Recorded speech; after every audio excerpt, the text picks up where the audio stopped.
नमस्कार, आप देख रहे हैं राज्यसभा टीवी। आपके साथ मैं हूं अंकिता और सबसे पहले एक नजर डालेंगे इस वक्त की सुर्खियों पर। आम चुनाव और 17वीं लोकसभा के गठन के बाद राज्यसभा के पहले सत्र में सभापति एम वेंकैया नायडू ने सभी सदस्यों का किया स्वागत।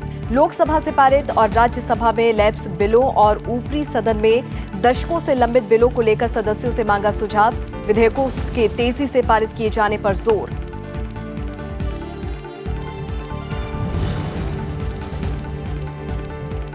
3 तलाक को गैर कानूनी बनाने वाला विधेयक लोकसभा में पेश। केंद्रीय कानून मंत्री रविशंकर प्रसाद ने पेश किया नया बिल। संसद की मंजूरी मिलने के बाद अध्यादेश की लेगा जगह।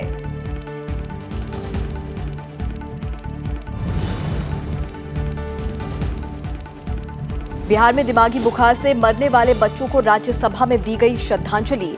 सभापति ने जताई संवेदना। शून्यकाल के दौरान सीपीआई सांसद ने भी उठाया मामला। बिहार में दिमागी बुखार से अब तक 136 बच्चों की मौत।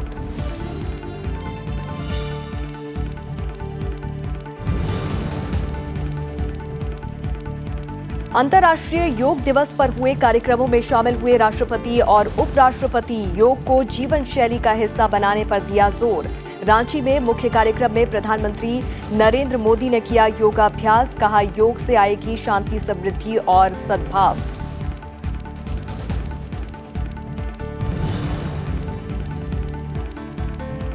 क्रिकेट विश्व कप में मेजबान इंग्लैंड और श्रीलंका के बीच मुकाबला आज लीड्स के मैदान पर। दोनों टीमें होंगी आमने सामने। डेविड वार्नर की धमाकेदार पारी की बदौलत ऑस्ट्रेलिया ने बांग्लादेश को 48 रन से दी मात। आम चुनाव और 17वीं लोकसभा के गठन के बाद राज्यसभा के पहले सत्र में सभापति एम वेंकैया नायडू ने सभी सदस्यों का स्वागत किया। उन्होंने लोकसभा से पारित और राज्यसभा में लैप्स बिलों और ऊपरी सदन में दशकों से लंबित बिलों को लेकर सदस्यों से सुझाव मांगा ताकि विधेयकों को तेजी से पारित किया जा सके। As a chairman, I want to say something to the members and to the country. From here, I extend a warm welcome to all of you to this important 249th session of the House, the first session after the recent general elections and constitution of the 17th Lok Sabha. Though Rajya Sabha is a continuous house, this is in a way a new beginning for us as well. There is a growing perception that our democracy is in danger through dysfunctional legislatures around the country and also here. Our nation has just entered the 70th year of Republic. Legislatures and their honorable members should discharge their noble responsibilities. As the House of Elders, we need to lead by example. This is a privilege that the people bestowed on us. The expectations are high. Our responsibilities are onerous. We can ill afford to regret over the lost opportunities we had. If we fail our people. We fail our nation. We cannot allow this to happen. We need to reassure each citizen that we can bring about a distinct change, and that change shall begin with each political party and each member of this House. Honourable members, through carefully considered and expeditious disposal of business is the touchstone of our efficiency. In this context, I would like to mention a few issues that seems to be impending speedy passing of bills. And I want you people to ponder over this, not now, but across the country, hold consultations.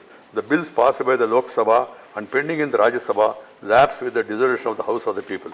They have to be reintroduced in Lok Sabha, and the entire process has to be gone through afresh. This means a lot of delay. Can we make any change in this regard? Just suggestion. The House of Parliament seems to lose a lot of time in disruptive expression of adversarial positions. Can we change this approach and improve the quality of debates and make decision making a little quicker than now? Third, quite a few bills are pending in Rajya Sabha for decades without required consideration. Should we continue them or treat them as lapsed? Let me elaborate on each one of them and suggest we collectively only think of feasible solutions to each one of them. और इस मामले में और अधिक जानकारी के साथ संसदीय मामलों के संपादक अरविंद कुमार सिंह जी इस वक्त हमारे साथ परिषद से जुड़ रहे हैं। सीधे रुख करते हैं अरविंद कुमार सिंह का। अरविंद जी, जिस तरह से आज सभापति की बात करें तो एम वेंकैया नायडू ने तमाम सदस्यों का स्वागत किया और उनसे सुझाव की मांग की है ताकि जितने भी लंबित पड़े हुए विधेयक हैं उनको जल्द से जल्द पास किया जा सके। जी बिल्कुल। अगर आपने देखिए जो पिछले बार जो पिछला सत्र था, जो 248वां सत्र जो है राज्यसभा का, उसमें सभापति जी ने अपना जो समापन भाषण था उसमें जनता के नाम एक रिपोर्ट जारी की थी, जिसमें उन्होंने ये बताया था कि 2004 से और 2009 के बीच में कितने विधेयक पारित हुए, 2009 से और 2014 के बीच में कितने विधेयक पारित हुए, और एक कंपैरेटिव स्टडी करते हुए उन्होंने ये बात बताई थी कि ये लगातार बिलों को पारित करने की जो संख्या है वो कम होती जा रही है। और ओवरऑल पूरा अगर लोकसभा और राज्यसभा के आप आंकड़ों को देखेंगे तो ये पता चलेगा कि जैसे जैसे मतलब विधेयकों को पारित होने का क्रम जो है वो बाधित हो रहा है, कम हो रहा है। तो कुल मिलाकर के सभापति जी की जो चिंता मुख्य रूप से ये दिखी थी कि जैसे पिछले बार एनडीए के जो है 5 साल के कार्यकाल के दौरान कई ऐसे अहम विधेयक थे जो कि लोकसभा ने पारित किए और उनको राज्यसभा में भेजा। अब जैसे ही लोकसभा भंग हुई तो जो राज्यसभा में जो लंबित विधेयक हैं लोकसभा के द्वारा पारित, वो जो है एक तरह वो लैप्स हो गए हैं। और मैं उसमें सिर्फ एक बिल की बात करना चाहूँगा कि जो मोटर वाहन संशोधन विधेयक है उसकी पूरी प्रक्रिया, जबकि सीपी जोशी यूपीए 2 में जो है परिवहन मंत्री थे, उस दौरान आरंभ की गई थी इस पूरे विधेयक की प्रक्रिया। इसके बाद नितिन गडकरी ने 2014 में से आगे बढ़ाया। इसके बाद स्टैंडिंग कमेटी ने इसकी जांच की, फिर सेलेक्ट कमेटी ने जांच की, और ये पूरा का पूरा बिल पास होने के बाद जो है लैप्स हो गया ये बिल जो है राज्यसभा में आने के बाद ही, जैसे ही लोकसभा भंग हुई। तो आप ये देख लीजिएगा कि एक बिल जिसको पास कराने की पूरी प्रक्रिया में पूरे 6-7 साल का समय लग गया और फिर भी ये बिल पास नहीं हो गया। जबकि ज़रूरत ये है कि नए संदर्भों में ये इस तरह के जो विधेयक हैं बहुत ज़रूरी हैं, पास हों। तो सभापति की मुख्य रूप से चिंता जो है उसका ये है कि विधेयक पारित जो नहीं हो रहे हैं इनको जल्दी से पारित हो, क्योंकि हमारे यहाँ जो विधायी प्रक्रियाएं हैं वो काफ़ी जटिल है और लंबी है जी। एक बिल अगर जो पारित हो भी रहा है उसको 200 से ज़्यादा दिन का टाइम लगता है। कैबिनेट नोट जो बनता है, जो बिलों के लिए जो नोट बनता है, वहाँ से लेकर के एक डिबेट होता है स्टैंडिंग कमेटीज़ में, तो पूरी प्रक्रिया जटिल है। सभापति जी का ये कहना कि इस मामले में जो बिल एक लंबे प्रक्रिया के बाद पारित हो जाते हैं एक हाउस में, उसी तरह से राज्यसभा की बात उन्होंने कही। अगर राज्यसभा की बात करेंगे तो राज्यसभा का जो ओल्डेस्ट बिल है जी, वो 1987 का बिल है। उसके बाद कई ऐसे बिल हैं एग्रीकल्चर से लेकर के 2004 का जो सीड बिल है, ये सब राज्यसभा में लंबित है। और इन तो तमाम बिलों को सभापति जी का मुख्य प्राथमिकता आग्रह के तौर पर सरकार यहाँ पर देखती हुई नजर आ रही है। अरविंद जी, आप हमारे साथ बने रहिए। तो वहीं 3 तलाक की प्रथा पर रोक लगाने के मकसद से जुड़ा नया विधेयक केंद्र सरकार ने कार्यवाही सूची के मुताबिक मुस्लिम महिला विवाह अधिकार संरक्षण विधेयक 2019 लोकसभा में पेश किया। 17वीं लोकसभा के गठन के बाद नरेंद्र मोदी सरकार के दूसरे कार्यकाल का ये पहला बिल है जिसे केंद्रीय कानून मंत्री रविशंकर प्रसाद ने संसद में पेश किया। कानून मंत्री रविशंकर प्रसाद ने कहा कि नया बिल संविधान की प्रक्रिया के तहत लाया गया है। इस दौरान बिल को लेकर कांग्रेस ने हंगामा भी किया। 543 cases of triple talaq has come from 2017, in which more than 229 is after the judgment. तो क्या करें, ये महिलाएं जजमेंट को अपने घर में टांग लें? इसीलिए डिटरेंस जरूरी है। और मेरे पास दिल्ली हाई कोर्ट का फैसला है जिसने ऑर्डिनेंस को अपहोल्ड किया है, और ऑर्डिनेंस के बाद 31 केसेस आए हैं। इसलिए सर, ये इंसाफ का मामला है, इंसानियत का मामला है, इस मुल्क की महिलाओं के लिए इज्जत आबरू का मामला है। इसीलिए हमारी सरकार खड़ी है सर, और इस पर हमारी प्रतिबद्धता है सर। हमको लगता था कि चुनाव में हारने के बाद वो इस बात को समझेंगे कि अब थोड़ा सोचने की जरूरत है। मैं इस बिल को इंट्रोड्यूस करता हूं सर, और सदन से आग्रह करूंगा इसको पास करें। और अरविंद सिंह जी लगातार हमारे साथ जुड़े हुए हैं। अरविंद जी, रविशंकर प्रसाद ने ये बिल आज पेश किया है संसद में। ऐसे में क्या लगता है कि किस तरह से इसकी राह को आसान बनाने की कोशिश कवायद यहाँ पर सरकार करती हुई नजर आएगी? जी बिल्कुल, देखिए ऐसा है कि ये मोदी सरकार की प्राथमिकताओं में है, और अगर आप देखेंगे तो इस पर 2 बार ऑर्डिनेंस ले आई है सरकार। और अब जो है मतलब 45 दिनों के अंदर जो है इसको पास कराना ज़रूरी है। 6 हफ्ते के अंदर जब से हाउस शुरू होता है उसको पास होना ज़रूरी होता है, और उसी क्रम में उन्होंने टॉप प्रायोरिटी दी है। और अगर आप देखेंगे तो इस विधेयक को लेकर के संसद के अंदर जो है काफ़ी चर्चाएं हो चुकी हैं, और बाहर भी काफ़ी चर्चा हुई, और सरकार ने अपोजिशन की बहुत सारी बातों को इसमें शामिल भी किया है। तो देखना ये है कि सदन का अब रुख क्या होता है, क्योंकि ये सरकार की प्राथमिकताओं में है और सरकार का ये मानना है कि जिस तरह का अन्याय जो है सदियों से होता रहा है उसको दूर करने में ये विधेयक काफ़ी महत्वपूर्ण होगा। जी नीति। अरविंद जी, बहुत बहुत शुक्रिया इस तमाम बातचीत के लिए। राज्यसभा में आज बिहार में दिमागी बुखार का मुद्दा उठा। शून्यकाल के दौरान सीपीआई केरल के सांसद बिनॉय विश्वम ने ये मुद्दा उठाया। उन्होंने कहा कि पीड़ित गरीब परिवार से आते हैं, सरकार डॉक्टरों की फौज प्रभावित इलाकों में भेज रही है, लेकिन हालात पर अभी भी काबू नहीं पाया जा सका है। We all know what has happened in Bihar. The exact number of children who were killed in Bihar is not yet known. They are dying every day. Every day and night they are dying. And the government is calling that it's an accidental death. No, sir. In fact, it should be called as a murder of the poor children. The children from poor backgrounds, the sons and daughters of the peasants, poor peasants, the workers, the toilers, they are being killed, sir. Till now, official documents say that 130 of them have died, 130. And some reports say it's 183. Let us not take the number without Anyhow, it's a big number. Sir, large number of. Sir, the government is telling that, sir, the government is telling that they have deployed battalions of doctors to Bihar. What will they do, sir, there? Doctors in big number can't solve the problem. Sir, the hospitals, they have no medicine, no infrastructure, nobody take care for them. वहीं राज्यसभा में दिमागी बुखार से हुए बच्चों की मौत को लेकर मौन रखा गया। राज्यसभा सभापति एम वेंकैया नायडू ने कहा कि सदन की संवेदनाएं पीड़ित परिजनों के साथ हैं।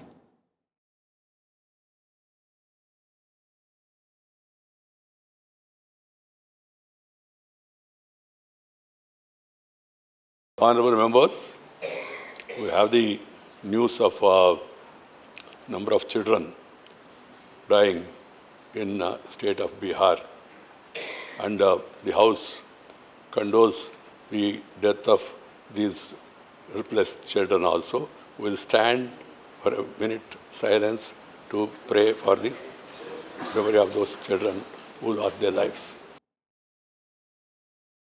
बिहार में दिमागी बुखार से मरने वाले बच्चों की संख्या लगातार बढ़ती जा रही है। बिहार में दिमागी बुखार के चलते अब तक 130 से ज्यादा बच्चों की मौत हो चुकी है। स्वास्थ्य विभाग के मुताबिक 600 से अधिक बच्चे इससे पीड़ित हैं और 16 जिले इसकी चपेट में आ चुके हैं। स्वास्थ्य विभाग के द्वारा जारी आंकड़ों में 1 जून से अब तक इंसेफेलाइटिस के 626 मामले सामने आए हैं। मुजफ्फरपुर जिले में सबसे ज्यादा 117 बच्चों की मौत के मामले दर्ज किए गए हैं। इसके अलावा भागलपुर, पूर्वी चंपारण, वैशाली, सीतामढ़ी और समस्तीपुर से मौत के मामले सामने आए हैं। और इस मामले में और अधिक जानकारी के साथ हमारे संवाददाता पंचानन मिश्रा इस वक्त मुजफ्फरपुर से हमारे साथ फोन लाइन पर जुड़ रहे हैं। पंचानन, आप इस वक्त वहां पर मौजूद हैं, क्या कुछ स्थिति निकलकर सामने आ रही है और किस तरह के कदम यहां पर उठाए जा रहे हैं? देखिए, मुजफ्फरपुर में जो स्थिति है अब अचानक बनी हुई है जी, एडमिशन है वो कम हुए हैं। आमतौर पर एक दिन में करीब 30 से 40 एडमिशन हुआ करते थे, यानी कि बच्चे भर्ती होते थे। वो संख्या घट गई है, वो संख्या घटकर 10 से 15 कल आ गई। तो ये पहली बार एक राहत का संकेत मिला, लेकिन चिंता की स्थिति लगातार जारी है। कारण यही है कि सबसे बहुत ज्यादा गर्मी पड़ रही है। यहाँ इतनी गर्मी पड़ती नहीं है, यानी कि लगभग 45 डिग्री के आसपास तापमान है और उमस भी है। ये सबसे प्राइमरी वजह है बच्चों के बीमार पड़ने की। और दूसरा मॉल न्यूट्रिशन है, उसको लीची से जोड़कर देखा जा रहा था, वो रिपोर्ट अब फिलहाल गलत साबित हो रही है और डॉक्टर्स लगातार कोशिश कर रहे हैं। हमने देखा कि किस तरह से दिल्ली से, बॉम्बे से टीमें डॉक्टर्स की यहाँ पर आई हैं, वो कैंप कर रही हैं, क्योंकि ये ना कोई बैक्टीरिया है और ना ही कोई वायरस है, इसलिए इसका बचाव ही उपाय है। और सबसे जो जरूरी काम था कि गांव में जो ORS के पैकेट जो डिस्ट्रीब्यूट किए जा रहे हैं और ग्लूकोज की मात्रा बढ़ाई जा रही है, उससे ही राहत मिल रही है। लेकिन फिलहाल टेम्परेचर बढ़ा हुआ है, इसलिए राहत तब तक नहीं मिलेगी जब तक कि बारिश नहीं होगी, ऐसा डॉक्टरों का कहना है। लेकिन कोशिश लगातार जारी है, लेकिन दुखद मौतों का सिलसिला भी चल रहा है, हालांकि उसमें कुछ कमी आई है। पंचानन, बहुत बहुत शुक्रिया इस तमाम जानकारी के लिए। राज्यसभा में आज सदन के दिवंगत सदस्यों को श्रद्धांजलि दी गई। पिछले कुछ दिनों में राज्यसभा के कई सदस्यों का निधन हुआ, जिनमें पूर्व रक्षा मंत्री मनोहर पर्रिकर, एस शिव सुब्रमण्यम, वीरेंद्र कटारिया, विश्वनाथ मेनन और राजनाथ सिंह सूर्य समेत कई नेता शामिल हैं।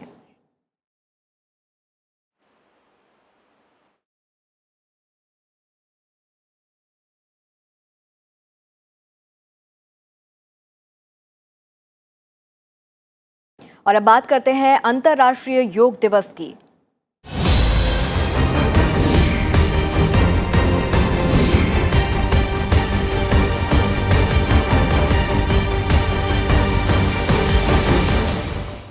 आज देश और दुनिया में 5वां अंतर्राष्ट्रीय योग दिवस मनाया जा रहा है और इस मौके पर देश भर में कई कार्यक्रमों का आयोजन किया गया। 5वें अंतर्राष्ट्रीय योग दिवस के मौके पर झारखंड की राजधानी रांची के प्रभात तारा मैदान में मुख्य कार्यक्रम का आयोजन हुआ। प्रधानमंत्री नरेंद्र मोदी इस कार्यक्रम में शामिल हुए। प्रधानमंत्री नरेंद्र मोदी ने यहां पर 35,000 से ज्यादा लोगों के साथ योगाभ्यास किया। इस मौके पर प्रधानमंत्री ने कहा कि आज के बदलते हुए समय में बेहतर जीवन शैली पर हमारा फोकस होना चाहिए। यही शक्ति हमें योग से मिलती है, यही भावना योग और पुरातन भारतीय दर्शन की है। गर्दन की क्रियाओं के अभ्यास से शुरू करेंगे।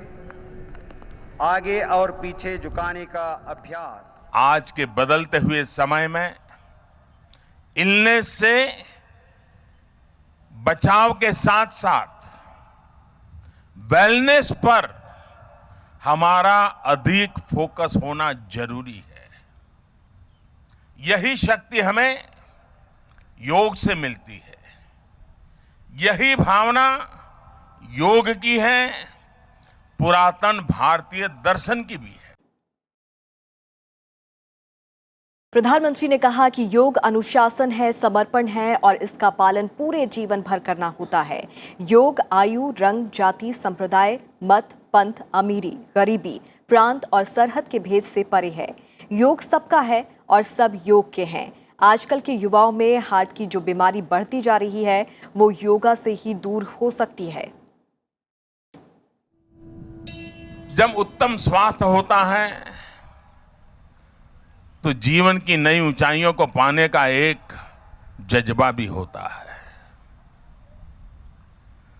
थके हुए शरीर से, टूटे हुए मन से न सपने सजाए जा सकते हैं, न अरमानों को साकार किया जा सकता है। राष्ट्रपति भवन में भी अंतर्राष्ट्रीय योग दिवस मनाया गया। यहां राष्ट्रपति भवन के अधिकारियों और कर्मचारियों ने योग शिविर में हिस्सा लिया। राष्ट्रपति रामनाथ कोविंद ने 5वें अंतर्राष्ट्रीय योग दिवस की शुभकामनाएं दी। राष्ट्रपति रामनाथ कोविंद ने योग को जीवन शैली का हिस्सा बनाने पर जोर दिया। दोनों हथेलियां कंधों के ऊपर रखें, कोहनियां मिलाएं और घुमाएं आगे की ओर। कंधों को कोहनियां मिलाते हुए स्कंद चालन, शोल्डर रोटेशन। यह केवल एक कार्यक्रम ही नहीं है, बल्कि यह योग को हमारे जीवन का अभिन्न अंग बनाने का तरीका है। इस तरह के आयोजनों के माध्यम से मानसिक और शारीरिक स्वास्थ्य बेहतर करने के लिए योग को समाज के हर स्तर के लोगों में तथा भिन्न भिन्न आयु समूहों में लोकप्रिय बनाया जा सकता है। उपराष्ट्रपति एम वेंकैया नायडू ने दिल्ली के लाल किले पर आयोजित कार्यक्रम में शामिल हुए लोगों के साथ योगा अभ्यास किया। इस मौके पर उपराष्ट्रपति ने कार्यक्रम को संबोधित भी किया।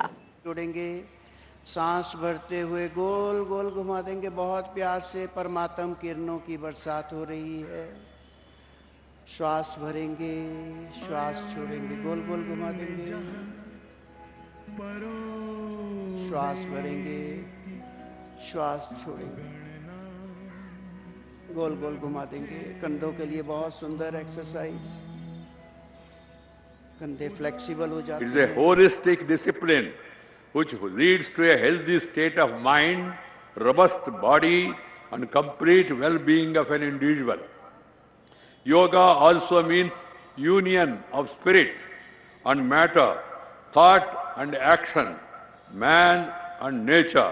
A true yogi develops harmonious relationship with the self, others and the environment that form foundation of healthy societies and a healthy planet.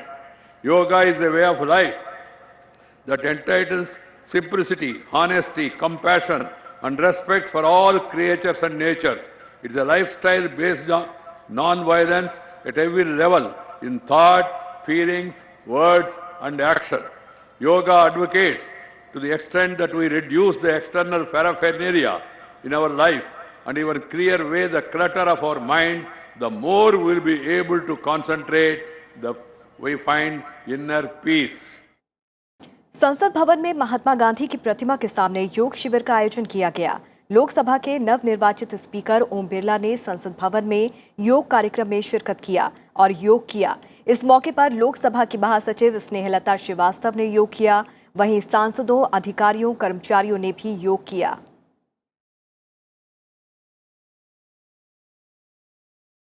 आज अंतर्राष्ट्रीय योग दिवस पर संपूर्ण देशवासियों को बहुत बहुत शुभकामनाएं, बहुत बहुत बधाई। माननीय प्रधानमंत्री जी के प्रयासों से आज पूरे देश में, पूरे विश्व में अंतर्राष्ट्रीय योग दिवस मनाया। शरीर को स्वस्थ रखना है तो योग की प्रयास, सूक्ष्म व्यायाम जरूरी है और मुझे आशा है कि आज संपूर्ण देश ने, पूरा विश्व अंतर्राष्ट्रीय योग पर नियमित रूप से रोजाना, केवल आज नहीं, नियमित रूप से योग, सूक्ष्म व्यायाम करेगा ताकि हर व्यक्ति स्वस्थ रहे। अंतर्राष्ट्रीय योग दिवस के मौके पर हरियाणा के रोहतक में गृह मंत्री अमित शाह ने योग किया। गृह मंत्री अमित शाह ने 21,000 लोगों के साथ योग किया। कार्यक्रम में उनके साथ मुख्यमंत्री मनोहर लाल खट्टर, सांसद अरविंद शर्मा और सभी मंत्री मौजूद रहे।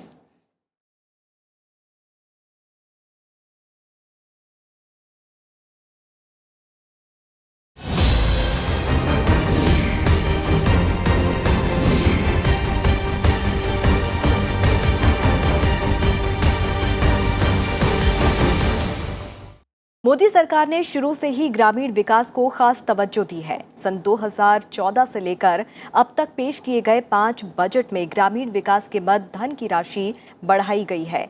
अब की बार भी उम्मीद की जा रही है कि सरकार ग्रामीण विकास को दी जा रही प्राथमिकता को बरकरार रखेगी।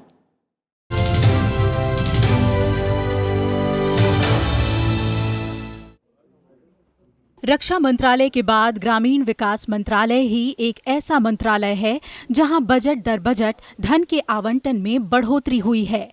इस साल पेश किए गए अंतरिम बजट में ग्रामीण विकास मंत्रालय के लिए 1,17,647.19 करोड़ रुपए रखे गए हैं, जो कि साल 2018-19 से 5,244 करोड़ रुपए ज्यादा हैं।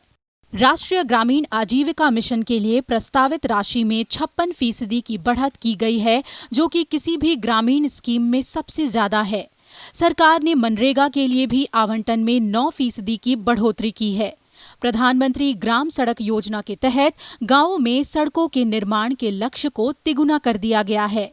17.84 लाख गांवों में से 15.80 लाख गांवों को पक्की सड़क से जोड़ने का लक्ष्य प्राप्त कर लिया गया है।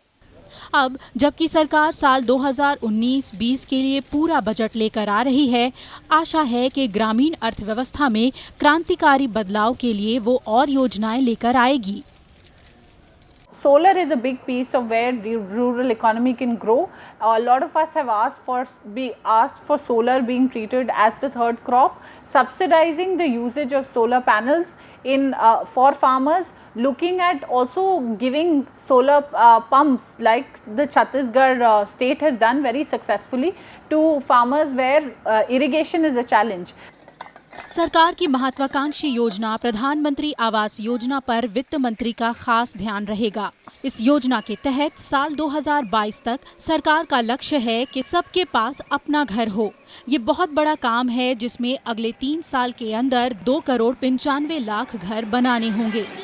पिछले 4 सालों में फिलहाल 1,07,00,000 घर ही बनाए जा सके हैं। The people in the rural area will get to work to build these houses. They will be involved in making these houses. So there is a vibration in the rural area also in terms of the economy because the money will go to their hand. देश और दुनिया भर की संस्थाओं का मानना है कि भारत विश्व की सबसे तेजी से बढ़ने वाली अर्थव्यवस्था है। लेकिन अगर इस अर्थव्यवस्था की रफ्तार को बनाए रखना है तो सुनिश्चित करना होगा कि भारत का गांव भी प्रगति के साथ कदम से कदम मिलाकर चले। कृति मिश्रा, राज्यसभा टीवी।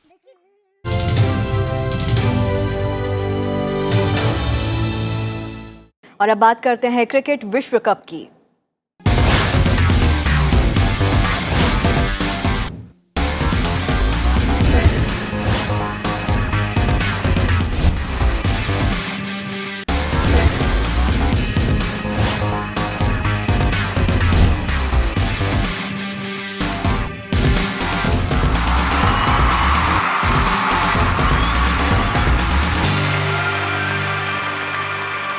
आईसीसी विश्व कप में कल ऑस्ट्रेलिया ने बांग्लादेश को 48 रनों से हरा दिया। ऑस्ट्रेलिया ने पहले बल्लेबाजी करते हुए बांग्लादेश को 5 विकेट के नुकसान पर 382 रनों का लक्ष्य दिया। ऑस्ट्रेलिया के लिए डेविड वार्नर ने 166 रनों की शानदार पारी खेली। जवाब में बांग्लादेश ने 8 विकेट के नुकसान पर 333 रन बनाए और 48 रन से हार का सामना करना पड़ा। विश्व कप में आज इंग्लैंड और श्रीलंका के बीच मुकाबला लीड्स के हेडिंग्ले मैदान पर खेला जाएगा। राष्ट्रीय स्वयंसेवक संघ के संस्थापक डॉक्टर केशवराव बलिराम हेडगेवाकर की आज पुण्यतिथि है। राष्ट्रवाद की सोच विकसित करने के मकसद से उन्होंने 1925 में आरएसएस की स्थापना की थी और आज आरएसएस स्वयंसेवकों के लिहाज से दुनिया का सबसे बड़ा संगठन बन चुका है। डॉक्टर हेडगेवाकर ने आज़ादी की लड़ाई में भी हिस्सा लिया और समाज को दिशा देने का काम किया। और इसी के साथ इस बुलेटिन में फिलहाल इतना ही। आप देखते रहिए राज्यसभा टीवी। नमस्कार।